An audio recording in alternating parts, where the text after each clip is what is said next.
Hello guys, hari ni kita nak masak sayur bayam goreng pedas yang sangat sedap, mudah, cepat untuk dibuat. Bahan-bahan yang kita guna pun tak banyak. Sangat sesuai untuk yang nak diet, tak nak makan lauk, nak ratah sayur macam ni pun sangat sedap. Bahan yang diperlukan, kita perlukan sedikit ikan bilis, dah dibasuh bersih dah. Sedikit cili untuk pedas, kemudian bawang putih dan juga bawang merah dihiris halus. Dan kita juga perlukan lesung untuk menumbuk. Kalau malas tumbuk, korang boleh blend je, okey? Kemudian kita perlukan sayur bayam lah. Ini adalah batang sayur yang dah siap dibersihkan. Dan juga ini adalah bahagian sayur bayam yang dah siap dibersihkan.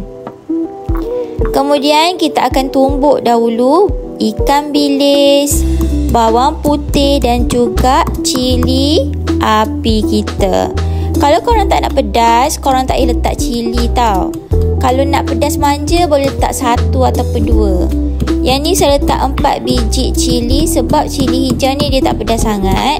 So kita letak 4 biji lah, lagi sedap. Kemudian dah macam ni okey dah. Tak payah nak lumat sangat. Agak-agak tumbuk kasar macam ni je. Next, kita panaskan kuali. Kita pakai kuali legend Kecil-kecil pun banyak berjasa kuali ni. Bila kuali dah panas, kita boleh masukkan sedikit minyak. Bila minyak dah panas, masukkan bahan yang kita tumbuk tadi. Kacau-kacau sehingga naik bau dan perencah kita ni masak. Dan agak-agak garing sikit. Masukkan sedikit garam, sedikit serbuk perasa. Kacau-kacau, dah agak-agak garing macam ni. Boleh masukkan batang sayur. Kita masukkan batang sayur dahulu nak bagi dia lembut. Air lesung pun jangan lupa masukkan sekali. Sebab saya nak sayur goreng saya nanti dia berai-berai sikit. Kalau korang nak sayur goreng yang version kering, tak payah masukkan air lesung. Boleh rasa dah sedap ke belum? Buka api besar je. Tunggu biar dia menggelegak sikit lagi. Dan biarkan batang sayur ni lembut. Biarkan seketika bila dah menggelegak macam ni. Dan warna batang sayur ni dah bertukar kan, warna hijau, shiny-shiny macam ni. Boleh masukkan bahagian sayur pula. Sayur ni nampak je banyak, penuh satu periuk. Tapi bila dah masak kejap lagi, sikit je dapat. Kejap lagi dia akan kecut dan sikit je dapat satu pinggan.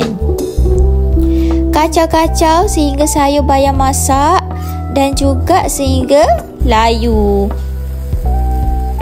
Sayur bayam ni sangat-sangat sedap. Satu rumah dah bau. Waktu kita tumis bawang putih, cili dan juga ikan bilis, satu rumah boleh bau. Bersin-bersin sampai.